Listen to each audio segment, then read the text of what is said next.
지금 인천국제공항에 있노라면 이곳이 한국인지 외국인지 다시 구별이 안 될 정도입니다. 공항의 한가운데는 각국에서 날아온 외국인들로 가득합니다. 그 중에서도 특히 눈에 띄는 것은 수많은 외국인 여성들입니다. 남성이 부족한 국가들에서는 한국 남성과 결혼하기 위해 몇 달 전부터 한국행 비행기를 예약하고 있다는 이야기까지 나옵니다. 오늘의 주인공 또한 그런 국제결혼 이야기를 듣고 반대하기 위해 이곳에 왔습니다. 하지만 막상 한국에 도착한 여성의 시선은 180도 달라졌습니다. 한국 남성과의 결혼은 절대 안 된다고 말하던 그녀가 결국 이 나라에 머물게 된 이야기. 지금 함께 들어보시죠. 안녕하세요. 제 이름은 카테리나 코발렌코입니다. 벨라루스 민스크에서 은행 책임자로 일하고 있는 30세 여성입니다. 사람들은 저를 매우 실용적이고 현실적이라고 말합니다. 틀린 말은 아닙니다. 10년 전 아버지를 여의고 병약한 어머니와 여동생을 돌보게 되면서부터 저는 꿈보다는 책임을, 모험보다는 안정을 택해왔으니까요. 제 인생의 모든 결정은 항상 가족을 위한 것이었습니다. 그리고 지금부터 제가 들려드릴 사건으로 제 인생은 완전히 바뀌어 버렸습니다. 끝까지 잘 들어주세요. 민스크의 겨울은 언제나 길기만 했습니다. 창밖에 내리는 눈을 바라보며 은행 업무를 마치는 저녁 시간. 제 책상 위 컴퓨터에 알리나로부터 영상 통화가 걸려왔습니다. 동생의 밝은 미소는 언제나 저를 기쁘게 했지만 오늘은 그 미소가 평소보다 더욱 환하게 보였습니다. 언니, 정말 중요한 할 얘기가 있어. 알리나가 화면 너머에서 흥분된 목소리로 외쳤습니다. 저는 커피를 한 모금 마시며 미소 지었습니다. 무슨 일인데 그렇게 기뻐 보여? 승진이라도 했어? 화면 속 알리나는 잠시 침묵하더니 깊은 숨을 들이쉬었습니다. 나 결혼해. 민준 씨랑 결혼하기로 했어. 그 순간 제 손에서 커피잔이 미끄러져 책상 위로 쏟아졌습니다. 황급히 티슈로 닦아내면서 제 귀를 의심했습니다. 뭐라고? 결혼? 그 사람 만난 지 아직 8개월밖에 안 됐잖아. 알리나의 눈은 결심으로 굳어 보였습니다. 언니, 나도 알아. 짧다는 거. 하지만 민준 씨는 내가 만난 남자 중에 가장 성실하고 다정한 사람이야. 가족분들도 나를 딸처럼 대해주신다고. 머릿속이 복잡해졌습니다. 동생이 고등학생으로 한국에 건너간 지 벌써 3년. 학교도 거기서 마치고 취업까지 해서 정착하겠다고 했을 때 겨우 허락한 참이었습니다. 남자친구가 생겼다는 이야기를 들었을 때도 아직 어린애가 사랑을 배우는 시기려니 가볍게 생각했는데 결혼이라니 너무나 갑작스러웠습니다. 너무 섣부른 결정 아니니? 그 사람에 대해 얼마나 안다고. 한국은 우리랑 문화도 다르잖아. 제 표정이 굳어졌습니다. 언니는 아직도 나를 어린애로만 보는구나. 민준 씨 가족분들 정말 좋은 분들이야. 나를 진심으로 존중해 주시고 한국어 배우는 것도 도와주셔. 오히려 벨라루스 남자들보다 훨씬 가정적이고 책임감 있다니까. 제 머릿속에는 친구 마샤의 얼굴이 떠올랐습니다. 마샤는 2년 전 국제 결혼 사이트에서 만난 이탈리아 남성과 결혼했습니다. 처음에는 꿈 같은 이야기였습니다. 유럽의 부유한 나라로 가서 새로운 삶을 시작한다는 행복한 소식. 하지만 결혼 6개월 만에 그녀는 전혀 다른 모습으로 돌아왔습니다. 남편은 가정폭력을 일삼았고 그녀를 단지 동유럽에서 데려온 예쁜 전시품처럼 취급했다고 합니다. 이후 마샤는 우울증에 시달렸고 지금도 정신과에서 치료를 받고 있습니다. 알리나, 내가 마샤 얘기해줬잖아. 그녀가 얼마나 고통받았는지 기억나? 국제 결혼은 생각보다 위험할 수도 있어. 동생은 한숨을 쉬었습니다. 언니, 모든 국제 결혼이 마샤처럼 되는 건 아니잖아. 그건 그 남자가 나쁜 사람이었던 거고 민준 씨는 달라. 그리고 한국에는 수많은 벨라루스 여성들이 행복하게 살고 있단 말이야. 제 마음속 불안은 커져만 갔습니다. 벨라루스에서는 결혼 적령기 여성에 비해 남성의 수가 현저히 적었습니다. 많은 남성들이 일자리를 찾아 해외로 떠났고 남아있는 남성들 중에도 알코올 중독이나 실업 문제로 고통받는 이들이 많았습니다. 이런 상황에서 우리 같은 동유럽 여성들은 종종 국제 결혼 시장의 상품처럼 취급되곤 했습니다. 알리나, 제발 조금만 더 생각해 보렴. 결혼은 인생을 바꾸는 중대한 결정이야. 민준이라는 사람이 정말 좋은 사람인지, 네가 한국에서 평생 살아갈 수 있을지, 그런 것들 말이야. 알리나의 눈에 눈물이 고였습니다. 언니가 이해해 줄 줄 알았는데 항상 내 선택을 응원해 줬잖아. 지금은 왜 내 행복을 방해하는 거야? 감정이 격해지면서 대화는 점점 날카로워졌습니다. 저는 동생의 행복을 바라는 마음이었지만 알리나는 제가 그녀의 인생을 통제하려 한다고 느끼고 있었습니다. 알리나, 내가 널 통제하려는 게 아니야. 그냥 걱정이 돼서 그래.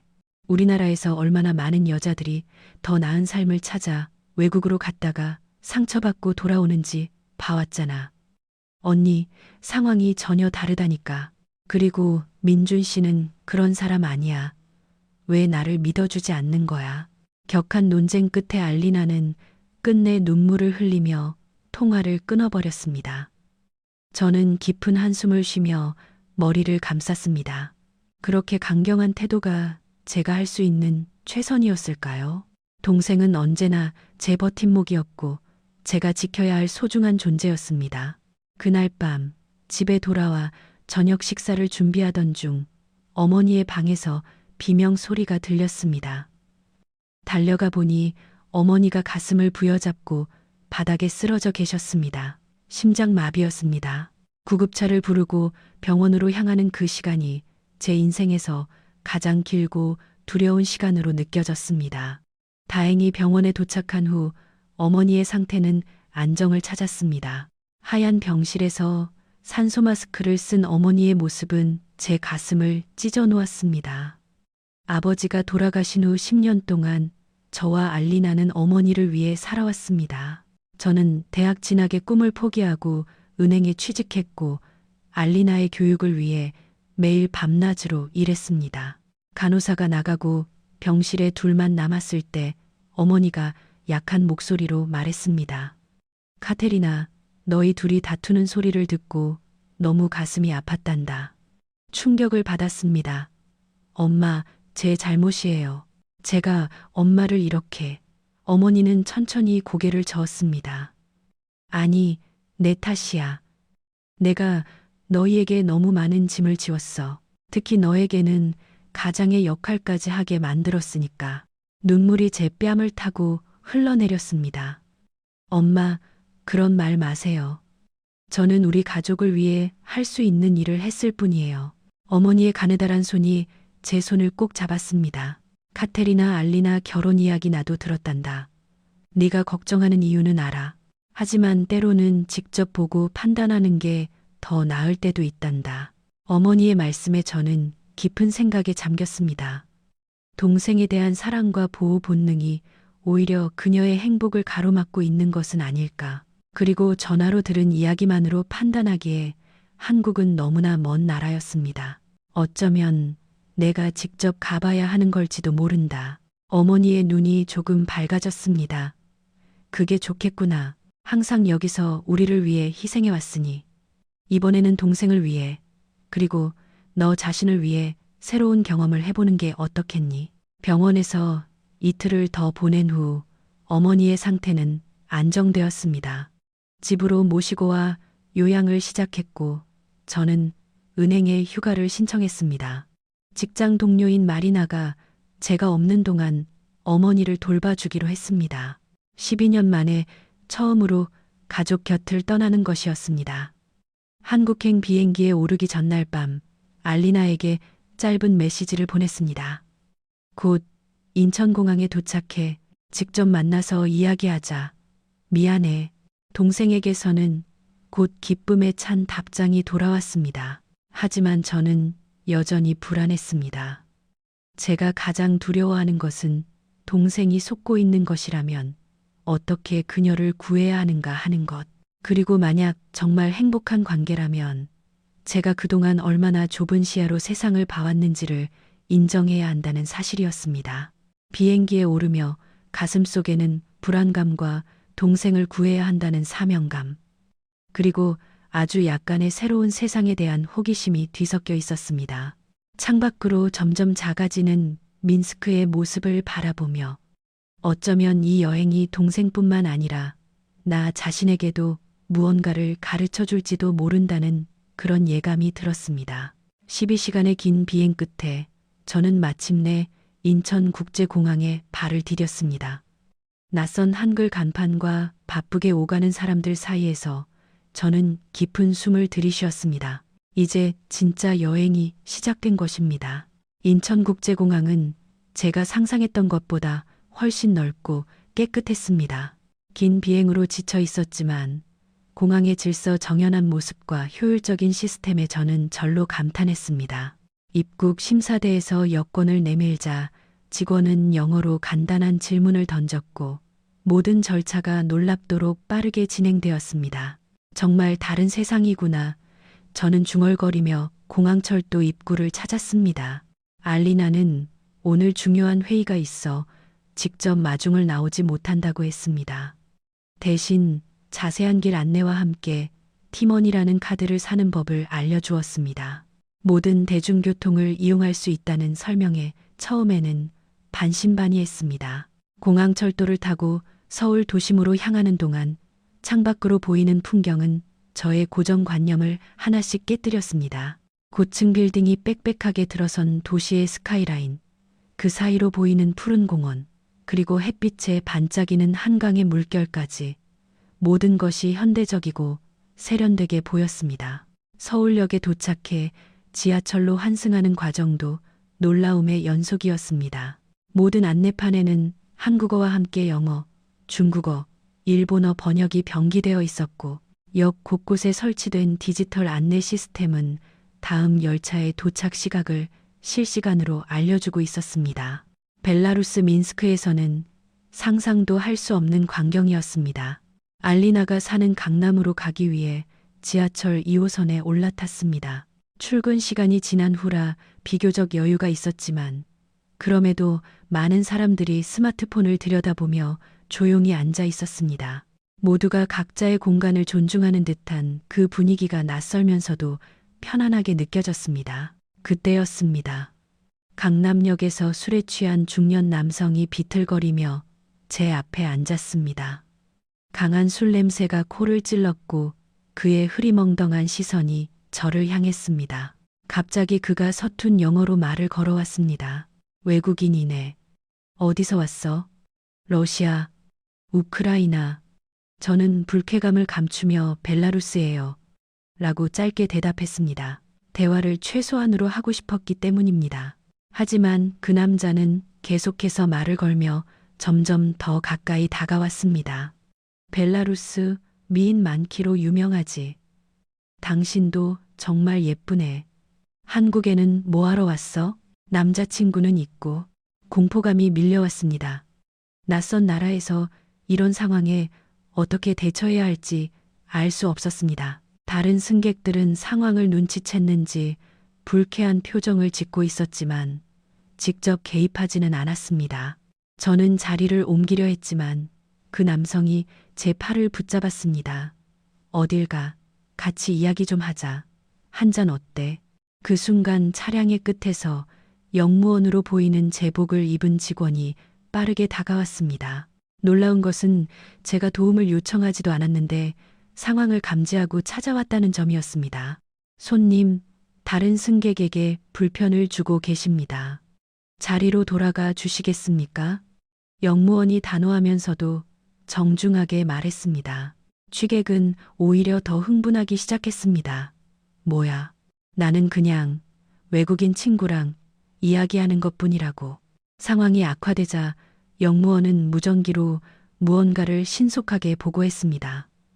놀랍게도 다음 역에 도착했을 때 승강장에는 이미 2명의 경찰관이 대기하고 있었습니다. 어떻게 이렇게 빠르지? 저는 속으로 놀라움을 금치 못했습니다. 경찰관 중 한 명이 차분하게 취객에게 다가가 상황을 정리했습니다. 그는 키가 크고 단정한 외모에 차분한 목소리를 가진 젊은 경찰관이었습니다. 취객이 계속 저항하자 그는 위압적이지 않으면서도 단호하게 상황을 통제했습니다. 지금 많이 취하신 것 같네요. 댁까지 모셔다 드릴 테니 협조해 주십시오. 그 경찰관의 동료가 취객을 부축해 데려가는 동안 그는 제게 다가와 유창한 영어로 물었습니다. 괜찮으십니까? 어떤 피해는 없으셨나요? 저는 고개를 끄덕였습니다. 네, 괜찮아요. 신속한 대응에 정말 놀랐습니다. 어떻게 이렇게 빨리? 그는 미소를 지으며 대답했습니다. 지하철 내부에는 CCTV가 있고 관제센터에서 실시간으로 모니터링하고 있습니다. 불편한 상황이 발생하면 즉시 대응하는 시스템이죠. 그의 이름은 현우였습니다. 그는 제가 어디로 가는지 물었고 목적지까지 안전하게 도착할 수 있도록 도와주겠다고 했습니다. 처음에는 거절하려 했지만 낯선 도시에서 길을 잃을까 걱정되어 그의 제안을 받아들이기로 했습니다. 지하철에서 함께 내린 후 현우는 제게 간단한 한국의 문화나 예절에 대해 설명해 주었습니다. 그의 차분한 말투와 배려 깊은 태도에 점점 안도감을 느꼈습니다. 벨라루스에서 오셨다고 했죠. 혹시 민스크 출신이신가요? 현우가 물었습니다. 네, 맞아요. 어떻게 아셨어요? 제가 놀라서 물었습니다. 그가 웃으며 대답했습니다. 실은 제 친구 민준이가 벨라루스 여성과 곧 결혼할 예정이거든요. 그녀의 고향이 민스크라고 들었습니다. 그 순간 저는 걸음을 멈췄습니다. 혹시 알리나라는 여성인가요? 현우의 눈이 커졌습니다. 네, 맞습니다. 어떻게 아십니까? 혹시 언니 되십니까? 민준이가 알리나 씨의 언니가 오늘 도착한다고 했거든요. 세상 참 좁네요. 이 우연한 만남에 어안이 벙벙했습니다. 현우는 민준의 가장 친한 친구였고 알리나는 오늘 저녁 저를 민준과 현우에게 소개할 계획이었다고 합니다. 운명이라고 해야 할까요? 아니면 그저 우연일까요?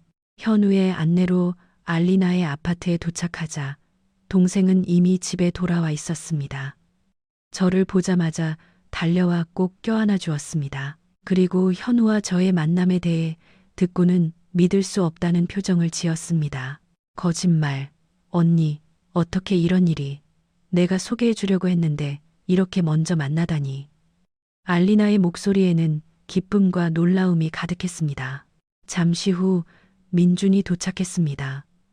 그는 제가 상상했던 것보다 훨씬 젊고 사람 좋은 인상의 청년이었습니다. 정중하게 고개를 숙여 인사하며 제 손을 잡았을 때 그의 진심 어린 미소에 저도 모르게 경계심이 조금 누그러졌습니다. 카테리나 씨, 정말 만나 뵙게 되어 기쁩니다. 알리나가 누님 이야기를 정말 많이 했습니다. 오늘 저녁 저희 부모님께서 식사를 하자고 하시는데 괜찮으시겠습니까? 저는 잠시 망설였지만 결국 동의했습니다. 이왕 여기까지 온 이상 민준의 가족을 만나는 것이 제 여행의 목적이기도 했으니까요. 민준의 가족은 강남의 한 아파트에 살고 있었습니다.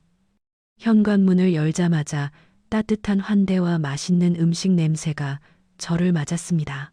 민준의 어머니는 알리나를 마치 친딸처럼 다정하게 대했고 제게도 진심 어린 관심을 보여주셨습니다.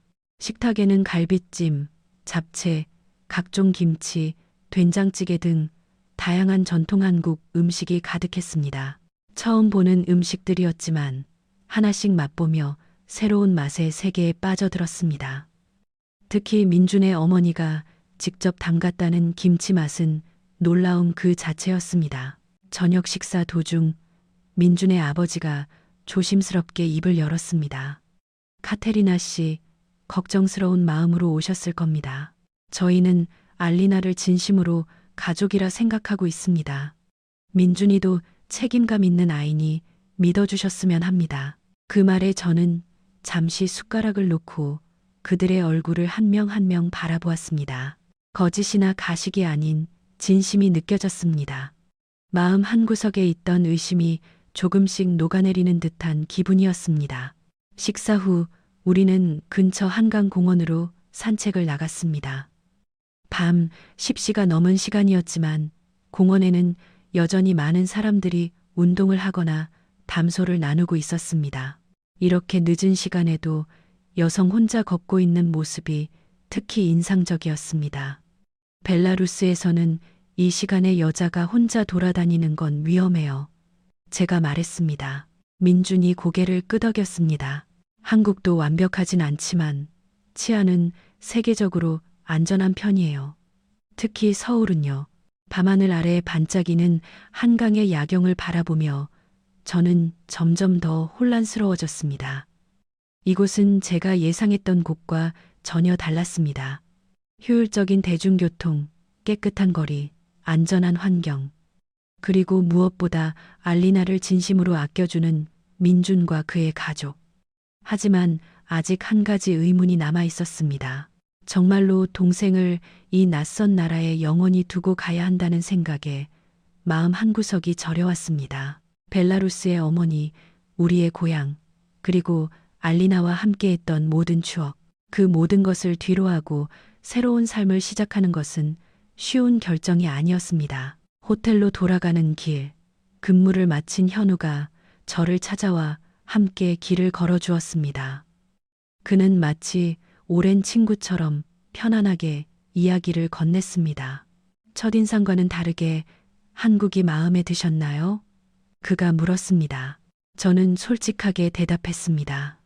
예상했던 것보다 훨씬 좋아요. 하지만 아직 완전히 마음이 놓인 건 아니에요. 현우는 이해한다는 듯 미소 지었습니다. 당연하죠. 가족을 걱정하는 마음이니까요. 제가 며칠간 서울 구경을 도와드릴게요. 그러면 좀 더 한국을 알게 되실지도 모릅니다. 호텔 로비에서 헤어지며 저는 오늘 하루의 경험을 곱씹어 보았습니다. 한국은 분명 제가 알던 세상과는 다른 곳이었습니다. 그리고 이곳에서의 며칠이 저와 알리나의 인생을 어떻게 바꾸어 놓을지 그때는 전혀 예상하지 못했습니다. 한국에 온 지 일주일이 지나자 저는 점점 이곳의 리듬에 익숙해지기 시작했습니다. 알리나의 아파트에서 지내며 그녀의 일상을 가까이서 보게 되었습니다. 매일 아침 출근하는 동생의 모습은 활기차고 자신감이 넘쳤습니다. 한국어로 동료와 통화하는 모습도 놀라웠습니다. 제가 알던 내성적이고 조용했던 동생은 온데간데 없고 이곳에서 완전히 새로운 사람으로 변해 있었습니다. 언니, 오늘 현우 오빠가 경복궁 안내해 준대. 어제 연락 왔었어. 아침 식사를 하며 알리나가 말했습니다. 현우의 이름을 듣자 이상하게 가슴이 두근거렸습니다. 지하철에서 처음 만난 이후 그는 종종 우리를 찾아와 서울의 이곳저곳을 안내해 주었습니다. 그의 지적인 대화와 사려 깊은 태도는 매번 저를 감동시켰습니다. 경찰관이라는 직업에 걸맞게 책임감이 강하면서도 동시에 부드러운 유머 감각도 지니고 있었습니다. 약속 시간에 현우가 도착했을 때 저는 이미 준비를 마치고 기다리고 있었습니다. 그는 오늘이 휴일이라 평소의 제복 대신 단정한 캐주얼 차림이었습니다. 저는 저도 모르게 그의 모습을 유심히 살피고 있는 자신을 발견했습니다. 오늘은 한국의 역사를 느껴보실 수 있을 겁니다. 현우가 미소를 지으며 말했습니다. 경복궁은 현대적인 서울 도심 한가운데에 위치한 고풍스러운 궁궐이었습니다.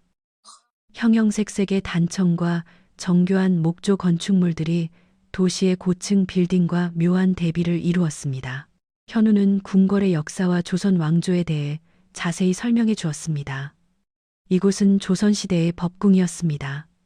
한국의 희로애락이 담긴 곳이죠. 그의 설명은 단순한 관광 가이드의 것이 아니라 자국의 역사에 대한 깊은 애정과 이해가 담겨 있었습니다. 그 모습을 보며 저는 우리 벨라루스의 역사에 대해 얼마나 알고 있을까 문득 생각하게 되었습니다. 어쩌면 저는 살아남기 위한 현실적인 문제에만 집중하느라 제 나라의 풍부한 문화와 역사를 제대로 알지 못했던 것일지도 모릅니다. 점심으로는 근처의 전통 찻집에서 차와 다과를 맛보았습니다. 은은한 차 향기와 함께 나누는 대화는 어느새 깊어져 있었습니다. 카테리나 씨는 벨라루스에서 어떤 일을 하셨나요? 현우가 물었습니다. 은행에서 책임자로 일했어요. 주로 개인 여신 부서를 담당했습니다. 제가 대답했습니다. 꽤 중요한 직책이네요. 그 일을 좋아하셨나요? 이 질문에 저는 잠시 생각에 잠겼습니다. 내 일을 좋아했던가 문득 깨달았습니다. 저는 그 질문을 스스로에게 단 한 번도 해본 적이 없었습니다. 아버지가 돌아가신 후 가족을 부양하기 위해 어쩔 수 없이 취직한 일이었고 그저 책임감으로 해왔을 뿐이었습니다. 글쎄요, 좋아했다기보다는 해야만 하는 일이었다는 느낌이네요. 솔직하게 대답했습니다. 현우의 눈빛이 따뜻해졌습니다. 원래 꿈꾸던 일은 무엇이었나요? 의사가 되고 싶었어요. 그렇게 말하면서도 제 목소리는 떨리고 있었습니다. 아버지가 돌아가시기 전까지 의대 진학을 준비하고 있었어요. 하지만 현실은 달랐죠. 그 순간 제 안에 오랫동안 억눌러왔던 감정이 복받쳐 올랐습니다. 저는 제 꿈을 위해 살아본 적이 없었습니다. 언제나 가족을 위한 선택, 타인을 위한 희생만 해왔던 것입니다. 그것이 제 인생의 전부였습니다. 다음 장소로 이동하는 버스 안에서 현우는 자신의 이야기를 들려주었습니다. 그는 원래 작가가 되고 싶었지만 가족의 권유로 경찰관이 되었다고 합니다. 하지만 그는 지금도 꾸준히 글을 쓰고 있으며 언젠가 소설을 출간할 꿈을 포기하지 않았다고 했습니다. 인생은 때로 우리가 계획한 대로 흘러가지 않지만 그렇다고 해서 꿈을 완전히 포기할 필요는 없다고 생각해요. 그의 말이 제 마음에 와 닿았습니다. 해가 질 무렵 우리는 서울 시내가 한눈에 내려다 보이는 N 서울타워로 향했습니다. 석양에 물든 도시의 풍경은 숨이 밭을 만큼 아름다웠습니다. 타워 주변에는 셀 수 없이 많은 자물쇠가 걸려 있었습니다. 이건 뭐예요? 호기심에 물었습니다. 사랑의 자물쇠라고 불려요. 연인들이 자신들의 이름을 적은 자물쇠를 걸고 영원한 사랑을 약속하는 곳이죠. 현우가 설명했습니다. 저는 무의식적으로 손을 뻗어 하나의 자물쇠를 만져보았습니다. 누군가의 사랑과 약속이 담긴 이 작은 쇠붙이가 왜인지 부러워졌습니다. 제 인생에는 사랑을 위한 시간이나 여유가 없었습니다. 언제나 현실적인 문제가 우선이었고 감정은 사치스러운 것이었습니다. 벨라루스로 돌아가시면 무엇을 하실 건가요? 현우의 질문이 제 생각을 가로막았습니다. 돌아가면 이라고 말하다가 문득 입을 다물었습니다. 돌아가면 무엇이 달라질까요? 다시 그 은행으로 그 숨막히는 일상으로 돌아가는 것 외에 달라질 것은 아무것도 없었습니다. 아마도 똑같은 일상을 반복하겠죠.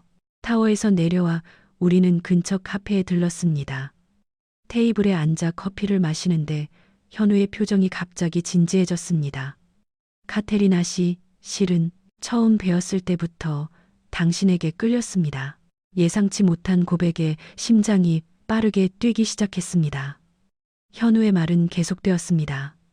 알리나 씨에게 들었습니다. 당신이 얼마나 가족을 위해 희생해왔는지, 하지만 때로는 자기 자신의 행복도 중요하다고 생각합니다. 저는 무슨 말을 해야 할지 몰라 침묵했습니다. 이런 감정, 이런 상황은 너무나 낯설었습니다. 그의 눈을 바라보자 진심이 느껴졌습니다. 제가 어떤 대답을 해야 할지 고민하던 그 순간 제 휴대폰이 울렸습니다. 마리나에게서 온 전화였습니다. 벨루루스에 있는 친구이자 어머니를 돌봐주고 있는 사람입니다. 그녀의 목소리는 떨리고 있었습니다. 카테리나, 어머니 병세가 다시 나빠지셨어. 병원에 입원하셨어. 온몸이 얼어붙는 듯 했습니다. 어머니의 건강이 다시 악화되었다는 소식은 제 머릿속을 하얗게 만들었습니다. 저는 당장 귀국해야 한다는 생각밖에 들지 않았습니다. 알았어. 최대한 빨리 돌아갈게. 전화를 끊자마자 저는 현우에게 상황을 설명했습니다. 어머니가 다시 위독하세요. 돌아가야만 해요. 현우는 아무 말 없이 제 손을 잡아주었습니다. 그의 손은 따뜻하고 힘이 있었습니다. 무엇이든 돕겠습니다. 비행기 표부터 찾아봐야겠네요. 호텔로 돌아오는 길, 현우는 계속 제 곁을 지켜주었습니다.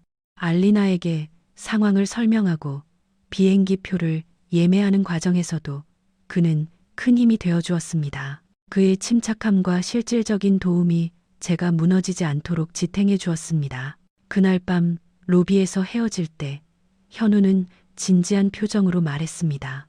어떤 결정을 내리시든 저는 당신을 지지하겠습니다. 만약 돌아올 필요가 생긴다면 저는 여기서 기다리고 있겠습니다.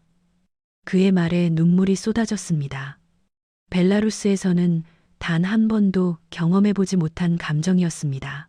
누군가가 내 상황을 이해해주고 조건 없이 지지해준다는 것이 얼마나 큰 위로가 되는지 처음 알았습니다. 방으로 돌아와 짐을 싸면서 저는 복잡한 감정에 휩싸였습니다. 어머니에 대한 걱정, 동생의 결혼에 대한 생각, 그리고 현우에 대한 감정까지 모든 것이 뒤섞여 있었습니다. 창밖으로 보이는 서울의 야경을 바라보며 문득 깨달았습니다. 이 짧은 시간 동안 저는 제 자신에 대해, 제 인생에 대해 더 많이 생각하게 되었습니다. 이곳에서의 경험이 저를 변화시키고 있었던 것입니다. 민스크의 공기는 서울보다 차갑고 무거웠습니다. 12시간의 비행 끝에 고향에 발을 딛자마자 저는 곧장 병원으로 향했습니다. 병실에 들어서자 창백한 얼굴로 누워 계신 어머니가 보였습니다. 제 손을 잡으며 희미하게 미소 지으셨지만 그 눈빛에서는 이전보다 더욱 깊어진 피로감을 읽을 수 있었습니다. 카테리나, 돌아왔구나. 알리나는 잘 지내니? 어머니의 목소리는 힘이 없었습니다. 네, 엄마. 알리나는 정말 잘 지내요. 걱정 마세요. 저는 어머니의 손을 꼭 잡았습니다. 담당 의사를 만나 어머니의 상태에 대해 상담했습니다. 심장 기능이 계속해서 약해지고 있으며 전문적인 치료가 필요하다는 이야기였습니다. 벨라루스의 의료 시스템으로는 한계가 있다는 것이 의사의 솔직한 견해였습니다. 그날 밤 병실 의자에 앉아 어머니가 잠든 모습을 지켜보며 깊은 생각에 잠겼습니다. 한국에서의 일주일이 제 인생에 던진 질문들, 그리고 현우와 나누었던 대화들이 머릿속을 맴돌았습니다. 문득 한 가지 생각이 떠올랐습니다. 어쩌면 이것이 운명의 신호일지도 모른다.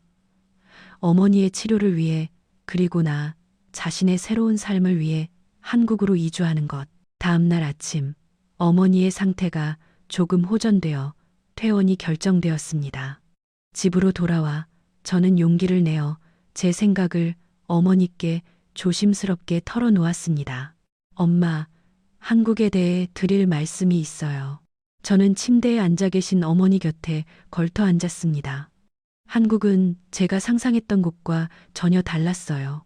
그곳의 의료 시스템은 세계적인 수준이고 알리나가 만난 민준이라는 청년도 정말 훌륭한 사람이에요. 저는 말을 이었습니다. 어머니는 조용히 듣고 계셨습니다. 저는 깊은 숨을 들이쉬고 본론으로 들어갔습니다. 어머니의 심장 상태를 생각하면 한국에서 치료를 받으시는 게 최선이라고 생각해요. 저는 우리 모두가 한국으로 이주하는 것을 고려하고 있어요. 어머니의 눈이 놀라움으로 커졌습니다. 카테리나, 무슨 말이니? 우리의 집, 내 직장, 모든 것이 여기에 있는데. 예상했던 반응이었지만 이번에는 제가 더 확고하게 결심한 상태였습니다. 엄마, 저도 알아요. 하지만 때로는 변화가 필요한 순간이 있어요. 한국에서는 어머니가 더 좋은 치료를 받으실 수 있고 저도 국제 금융기관에 지원해 볼 수 있어요. 무엇보다 알리나와 가까이 있을 수 있잖아요. 어머니는 한동안 말이 없었습니다. 창밖을 바라보시던 어머니는 이윽고 천천히 입을 열었습니다. 네가 그저 동생 걱정 때문에 그런 생각을 하는 것은 아니겠지. 저는 고개를 저었습니다. 아니에요. 솔직히 말하면 저 자신을 위한 선택이기도 해요. 한국에서 저는 처음으로 다른 삶의 가능성을 봤어요. 제가 행복해질 수 있는 곳이라는 느낌이 들어요. 그 순간 제 휴대폰이 울렸습니다.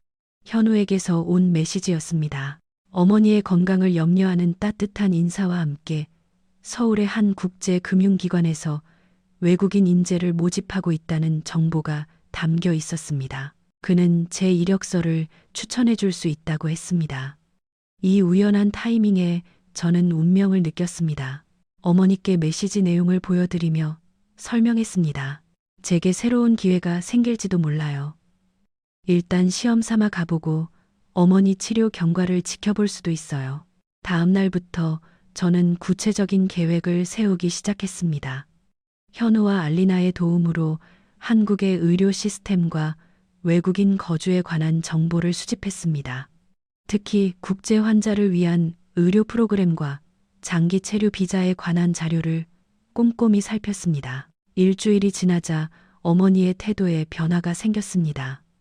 제가 모아온 정보들을 하나씩 살펴보시며 점점 관심을 보이기 시작하신 것입니다.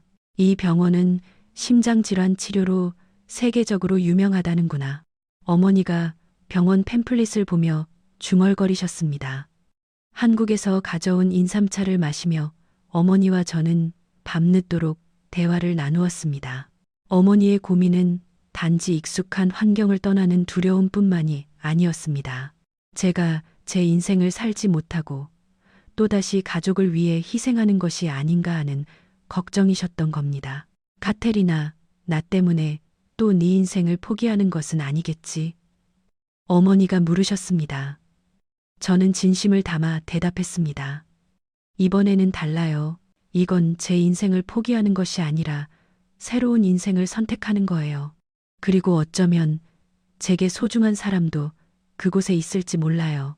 어머니의 눈에 이해의 빛이 어렸습니다. 그 경찰관 말이구나. 현우라고 했던가. 얼굴이 붉어지는 것을 느끼며 저는 고개를 끄덕였습니다. 어머니는 오랜만에 환하게 웃으셨습니다. 그렇다면 한번 해보자꾸나. 네가 행복하다면 나도 행복하단다. 그렇게 결심하고 나니 모든 일이 빠르게 진행되었습니다. 저는 은행에 사표를 제출하고 집을 정리했습니다. 현우가 추천해준 국제금융기관의 이력서를 보내자 놀랍게도 온라인 면접 기회를 얻었습니다. 벨라루스와 동유럽 시장에 대한 저의 경험이 그들에게 가치 있게 평가되었다는 것이었습니다. 면접 날, 저는 떨리는 마음으로 노트북 앞에 앉았습니다. 낯선 영어로 진행된 면접이었지만 한국에 대한 이해와 열정을 진심으로 전달하려 노력했습니다. 그리고 2주 후 기쁜 소식이 도착했습니다. 서울 지점의 동유럽 담당 매니저로 채용되었다는 연락이었습니다. 어머니와 함께 한국으로 떠나기 전날 밤 알리나와 영상통화를 했습니다. 동생은 무척 기뻐하며 눈물을 글썽였습니다. 언니, 정말 믿기지 않아. 우리가 다시 함께 살 수 있다니. 알리나의 얼굴에는 행복한 미소가 가득했습니다. 그러게, 이제 내 결혼식 준비도 직접 도와줄 수 있겠네. 제가 말했습니다. 비행기에 오르는 날, 저는 민스크를 떠나는 아쉬움보다 새로운 시작에 대한 기대감이 더 컸습니다. 어머니의 손을 꼭 잡고 창밖을 바라보며 이 결정이 제 인생의 전환점이 될 것임을 느꼈습니다. 서울에 도착했을 때 알리나와 민준, 그리고 현우가 공항에서 우리를 기다리고 있었습니다. 현우와 재회하는 순간 제 심장은 마치 처음 만났을 때처럼 빠르게 뛰었습니다. 그의 따뜻한 미소가 저를 반겨주었습니다. 어머니의 치료는 곧바로 시작되었습니다. 서울의 한 대학병원에서 세계적인 심장 전문의들이 어머니를 담당해 주었습니다. 처음에는 낯선 환경과 언어 때문에 불안해하셨지만 병원의 국제환자지원센터에서 러시아어 통역을 제공해 주어 큰 도움이 되었습니다. 놀랍게도 어머니는 저보다 더 빨리 한국 생활에 적응해 가셨습니다. 병원 근처 공원에서 만난 러시아어를 할 줄 아는 한국인 노인분들과 친구가 되어 매일 아침 함께 체조를 하셨습니다. 의사들도 어머니의 상태가 예상보다 빠르게 호전되고 있다며 기뻐했습니다. 저 또한 새로운 직장 생활에 점차 적응해 나갔습니다. 처음에는 언어와 문화적 차이로 어려움도 있었지만 동료들의 배려와 저 자신의 노력으로 하나씩 극복해 나갔습니다. 특히 벨라루스 및 동유럽 국가와의 금융 거래를 담당하면서 저의 경험과 지식이 실제로 가치 있게 활용되는 것을 느꼈습니다. 현우와의 관계도 자연스럽게 깊어져 갔습니다. 주말마다 서울에 숨겨진 명소들을 함께 탐험했고, 때로는 그가 쓴 글을 함께 읽으며 시간을 보냈습니다. 그는 제게 한국어를 가르쳐 주었고, 저는 그에게 러시아어를 몇 마디 가르쳐 주었습니다. 서로의 문화와 언어를 배우는 과정에서 우리의 마음은 더욱 가까워졌습니다. 한국 생활이 6개월째에 접어들었을 무렵, 알리나와 민준의 결혼식이 열렸습니다. 한국의 전통 혼례와 서양식 결혼식을 접목한 아름다운 예식이었습니다. 어머니와 저는 가장 앞자리에 앉아 행복한 신부의 모습을 지켜보았습니다. 알리나가 고운 한복을 입고 우아하게 걸어 들어오는 모습은 마치 동화 속 공주님 같았습니다. 내 동생 정말 예쁘구나. 어머니가 눈물을 글썽이며 말했습니다. 어머니의 건강이 크게 회복된 모습을 보며 저는 이 결정이 옳았음을 다시 한번 확신했습니다. 결혼식장을 둘러보니 이제는 이곳이 우리의 새로운 가족이 된 사람들로 가득했습니다. 민준의 부모님, 친구들, 그리고 현우까지 불과 몇 달 전까지만 해도 상상도 할 수 없었던 새로운 관계들이었습니다. 피로연 도중 현우가 조용히 제 곁으로 다가왔습니다. 그는 제 손을 살며시 잡고 정원으로 이끌었습니다. 밤하늘의 별 아래에서 그는 제게 작은 상자를 내밀었습니다. 이건 상자를 열자 아름다운 반지가 있었습니다. 아직 청혼은 아니에요. 그냥 약속입니다. 당신과 더 많은 시간을 함께하고 싶다는. 현우의 목소리는 따뜻했습니다. 저는 감동해서 말을 잃었습니다. 이 낯선 나라에서 저는 예상치도 못했던 선물들을 받았습니다. 어머니의 건강, 동생의 행복, 그리고 제 자신의 새로운 삶과 사랑까지 반지를 손가락에 끼우며 처음으로 느꼈습니다. 나 자신의 행복을 선택하는 것이 가족 모두에게 축복이 될 수 있다는 것을, 더 이상 희생만이 사랑의 표현이 아니며 자신의 행복을 찾아 나서는 용기 또한 사랑의 또 다른 형태일 수 있다는 깨달음 같은 것이었습니다. 현우의 손을 꼭 잡으며 저는 확신했습니다. 이제 한국은 더 이상 낯선 나라가 아니었습니다. 바로 나의 새로운